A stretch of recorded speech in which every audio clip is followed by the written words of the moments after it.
نحمدہ و نصلی علی رسول الکریم، اما بعد، فاعوذ باللہ من الشیطان الرجیم، بسم اللہ الرحمن الرحیم۔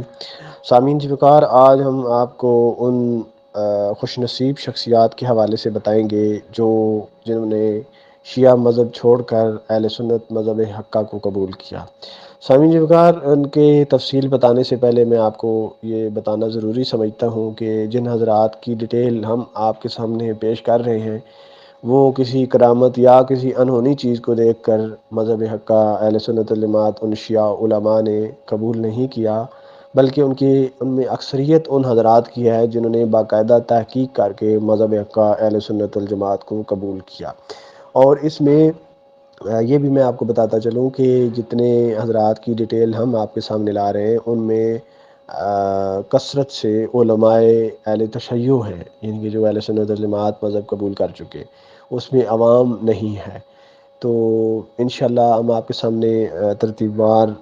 ان حضرات کی ڈیٹیل رکھتے ہیں جنہوں نے مذہب حقہ اہل سنت والجماعت قبول کیا۔ تو سب سے پہلے میں سید زوار حسین شاہ رحمہ اللہ کے حوالے سے آپ کو بتاؤں گا کہ آپ ایک شیعہ مذہب کے گھرانے سے تعلق رکھتے تھے۔ مولانا سید زوار حسین شاہ کا تعلق ایک شیعہ مذہبی گھرانے سے تھا، اور آپ نے ایک شیعہ مذہب گھرانے میں آنکھ کھولی، اور جب آپ کی والدہ کا انتقال ہو گیا تو آپ نے اپنے ہمشیرہ کے ہاں سکونت اختیار کی، اور وہاں پر آپ نے اہل سنت کی بہت ساری مذہبی چیزوں کو بغور دیکھا۔ اور اسی دوران مولانا سید زوار حسین شاہ رحمہ اللہ کے ذہن میں کئی ایسے اختلافی سوالات آئے جو شیعہ اور سنی کے درمیان زیر بحث رہتے آئے ہیں۔ تو اس حوالے سے مولانا اشرف علی تھانوی رحمہ اللہ کے پاس آپ نے اس طرح کے سوالات بھیجے، جس کا تفصیلی جواب مولانا اشرف علی تھانوی رحمہ اللہ نے مولانا سید زوار حسین شاہ صاحب کو دے دیا۔ تو یوں آپ کی تحقیق کا یہ دور شروع ہو گیا، اور آپ نے مذہب حقہ اہل سنت الجماعت کو باقاعدہ پڑھنا شروع کر دیا۔ آپ کا بنیادی طور پر جو تعلق ہے وہ ہندوستان ضلع کرنال سے تھا، اور جب آپ نے مذہب اہل سنت قبول کیا تو اہل تشیع برادری کی طرف سے آپ کو بہت سارے مصائب کا سامنا کرنا پڑا، اور آپ کے کئی مزارع آپ سے واپس لے لیے گئے جو آپ کی زمینوں پہ کام کرتے تھے، اور یہ سارا کچھ شیعہ حضرات نے اہل سنت میں آنے کی وجہ سے مولانا سید زوار حسین شاہ صاحب رحمہ اللہ کے ساتھ کیا۔ آپ کی بیعت خلافت مولانا اسلام الدین کے واسطے سے بذریعہ خطو حضرت خواجہ محمد سعید قریشی ہاشمی احمد پوری رحمہ اللہ سے ہوئی، اور پاکستان ہجرت اور دین اسلام کی خدمات کے حوالے سے اگر بات کریں تو آپ کی کئی تصانیف ہیں جو آپ نے اسلام کی خدمت کے حوالے سے لکھی ہیں، وہ مدرجہ ذیل ہیں: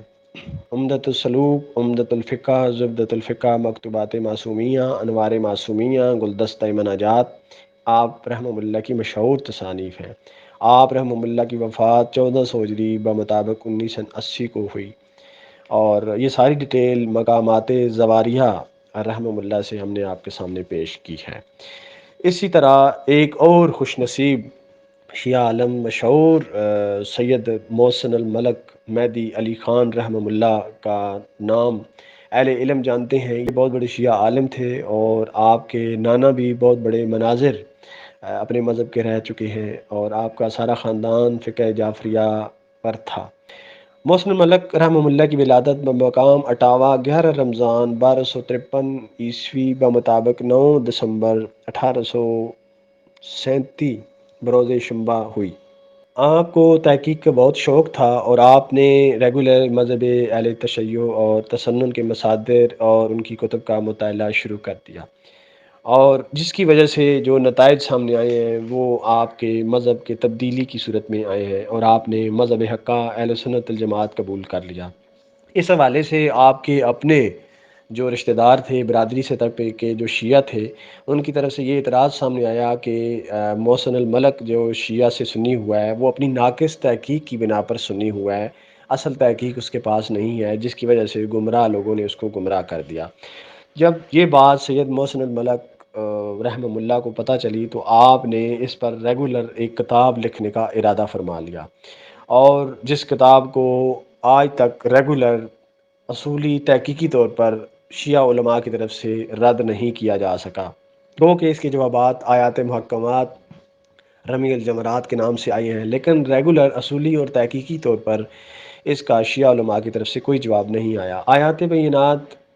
آج کل ایک جلد میں آ رہی ہے اور دو جلدوں میں بھی چھپتی آ رہی ہے۔ اس میں مولانا رحمہ اللہ نے عقلاً نقلاً بہت سارے دلائل مذہب اہل سنت والجماعت کے حق ہونے پر پیش کیے، اور اپنی برادری اور شیعہ دوسرے جو لوگ ہیں جن کا یہ اعتراض تھا کہ آپ نے ناقص تحقیقی بنا پر سنی مذہب قبول کیا، ان کو منہ پر تماچا مارتے ہوئے الحمدللہ بہت سارا تحقیقی مواد اس کتاب میں پیش کیا، اور یہ آج تک چھپتی آ رہی ہے، بہت ہی مشہور کتاب ہے۔ اسی طرح آیات محکمات جو اس کا جواب لکھا گیا، جیسا کہ میں نے آپ سے عرض کیا، تو یہ تو وہی چیزیں جو جن کا جواب علماء اہل سنت دے چکے ہیں انہی کو دوبارہ اکٹھا کر دیا گیا۔ گو کہ آیات محکمات کا اصولی اور تحقیقی طور پر آیات بینات سے کوئی جواب نہیں تھا۔ اس کے علاوہ ایک اور شخصیت آپ کے سامنے میں رکھتا ہوں جنہوں نے مذہب حقہ اہل تسنن مذہب قبول کیا۔ ان کا نام ہے مولانا محسن رضا فاروقی صاحب۔ آپ کا تعلق ایک شیعہ مذہب سے تھا، اور آپ شیعہ مذہب کے بہت ہی مشہور خطیب اور ذاکر رہے ہیں۔